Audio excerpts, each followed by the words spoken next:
سلام دوستان عزیز، خوبین؟ سلام آمدین. با یک ویدیوی دیگه شروع کردیم. خیلی یخه. امروز میریم بازار دیگه.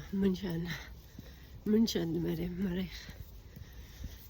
میریم بازار بگردیم، ببینیم فریمارک میریم دیگه، ببینیم که چی شما نشان بدیم. جو خیلی یخه سکه.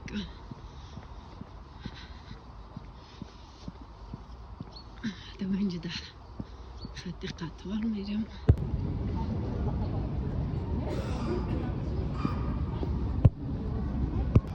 داشت ما چی هست؟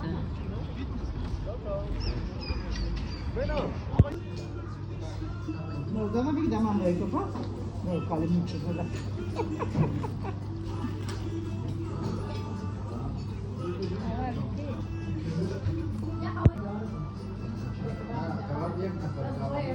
Okay.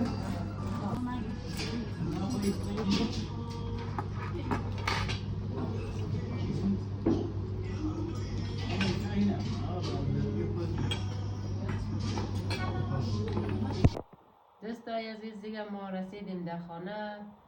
دیگه آقا شوهرم دستش درد نکنه، یک غذا پخته کرده، دنمور نان بچه‌ام که خوردن. ما دیر رسیدیم دیگه، خودم مونده بودم، خودم خوردم دیگه. از غذا خوردن نگرفتم، خداییش خستم شدیم دیگه. فقط قدر شما یک خداحافظی کردیم دیگه. خداحافظ شما تا برنامه بعدی ها. خداحافظ.